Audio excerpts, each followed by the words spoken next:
It is, in fact, Danny Bonaduce, life coach. We're doing it right now. You should give me a call at 1-800-252-1025. And by the way, Danny Bonaduce, life coach, brought to you by Goldberg Jones Divorce for Men. Call 1-800-DIVORCE. You can also send us your emails at lifecoach@KZOK.com. And I think we'll start with an email. Yeah, and most importantly, remember that you don't need to be honest about your name. Danny can help you even if you call yourself Manny, Mo, and Jack.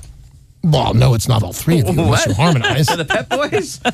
Yes, you could be one of the Pet Boys. You could be one of the Turkey Boys. You could be anybody. Oh, yes, you could. So you can change your name. So give us a call right now, 1-800-252-1025. The lines are open. And the email is openlifecoach@KZOK.com. Mark in Seattle sent an email. I got a speeding ticket from a state trooper on I-5 for doing 72 and a 60. Huh. Any tips on fighting that ticket in court? Yeah, I do, actually. Show up. That's the big one. I can't really help you on that. I mean, if you want to go in court, unless you've got some kind of proof that your car won't go over 60, there's a governor on it of some kind, you have a GPS, a special GPS will monitor, and you'll find these days in a lot of cars for kids. Like if you borrow mom's car, it turns out, how does she know little Jimmy was going 75 on the freeway? Because there's a GPS that can tell her exactly where that car's been and how fast it was going. Aside from that, showing up is your best defense. If you show up, but you got to really want to. Think about it. And if it's important to you, it's important to you. But you're taking a cop off the street, and your defense here is that you're hoping he won't show. So that's the best that you can do. I'm not even sure that that's the case anymore because they've gotten so nasty about it. I don't think the cops have to show up anymore. I actually had I went a couple months ago, and the ticket, he writes on the ticket, the whole thing, like I pulled him over and he gave me this excuse and blah, blah, and that's all he needs. Because I think they don't want to pull the cops off the street. I realize that, but I'm thinking if you were to fight that and refuse to make payment on that thing and get yourself an attorney, now we're getting really expensive for trafficking. You still have the right to face your accuser in the United States of America. I promise you that. We didn't alter the Constitution for traffic tickets. You have a right to face your but it may not be this time that you get there and they say, no, this is enough. You have to then call that into question, that won't do for you, and stand up again and say you demand to see the cop. But then dreams come true. You're going to get the cop. So here's my best defense now that we've discussed this all. Pay your ticket. Is it worth it for, like, it's 72 and a 60? His insurance rates are going to go up. A lot of things are going to happen to this young man. It's over $100. Yeah, a lot of things are going to happen for this particular ticket. So, but I'm still saying your best defense is to show up. I imagine that Sarah and Will have had other situations. I have not. I also watched the people in front of me. There was a guy that came in with all these pictures, and the guys who put in the most effort actually got off. See, that's what I'm telling you. Make the most effort, which is, by the way, my advice to you in life generally. Make the most effort. If it's your job, make the most effort. It's your marriage, make the most effort. It's kids, make the most effort. That's who wins. So thank you very much for the email. And the answer is put in the most effort, and it'll go away. 800-252-1025. If you've got a question for the life coach, you should be calling that number now or email lifecoach@KZOK.com. Andrew in Redmond sent an email. Life coach, this may seem trivial, but it's important to me. Nothing seems trivial when it comes to you guys. We are expecting our first child. Well, I want to name my son Chase in honor of a childhood friend of mine who passed away. Nice. I like it. But my wife is refusing. She says Chase sounds like a porn name. Am I being too stubborn, not considering any other options, or is she being unreasonable? Is Chase a porn-sounding name? No, I get that it's cool. It's cool right off the bat. Chase, it's up there with some other names that give a certain interpretation of how that person's going to be. Although if you think about that, they didn't name themselves. No, I like the name Chase. I really do. One of my other favorite names that people scoffed at him with? What's that? Hunter. People were naming their kids Hunter for a little while. I kind of liked it. I thought that was cool. Oh, what's your sister's name? Gatherer? What kind of people do you hang out with? So I think it's nice. Your name, it's a passed away friend, and it seems like you're looking into it, that you're only not interested in it because you might be a silly name. Ask around, but in the end of the day, that's your kid. Whatever you name that kid is up to you. And if you want to go by a poll, how do you feel about the name Chase? I like it. I like it. How do you feel about the name Chase? I have an ex that we had actually discussed that as a middle name. See that? So the three of us are on Chase is a very cool name. Go for it. You remember when that supermodel from Victoria's Secret model? Of course, I just realized my kids are named Count and Countess. So. Yes, they are. What is her name? The one who then she was married to Legolas from The Hobbit and. Miranda Miranda you meant that. Miranda Kerr. Miranda, yes. I thought you meant the South African runner. Legolas. Wow, that's that guy. And what's her husband's name?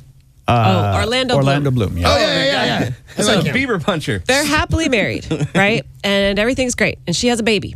And so she wants to name the baby after her boyfriend who died. What? And he said yes. So He's a better man than I am. There's no way. Absolutely. Yep, they have a baby named after her dead ex-boyfriend. Wow. Now he's Aren't they split up now, though? Yes. But he's stuck with a baby named after a guy she was with before him. What if my ex-wife gets married again and she wants to name somebody Long Rod or whatever her boyfriend's name is? I think that's just weird. If your ex-wife got married and remarried and had a new baby and wanted to name it Danny, Yeah. that'd be a little weird. That would be, but I understand it. If any woman that's ever been with me wanted to name all future children Danny, even the girls, just spell it with an I. Yeah. I understand completely. I don't think your ex-wife likes you enough to name another kid after you. My ex-wife doesn't like me at all. This is Danny Bonaduce, Life Coach, 800-252-1025. If you've got a question, or you can email lifecoach@kzok.com. Amanda in Bellevue needs your help, Danny. All right. I have a good job at a law firm. My husband also has a good job. I want very badly to try being a stay-at-home mom. I believe I'm setting a good example for our daughter, showing her that women can be successful professionals. I have a couple of friends who stay at home. They're stay-at-home moms, and they're critical of how much time that I'll be spending away from my daughter. A couple of coworkers have also said, how can you think about giving up this great career?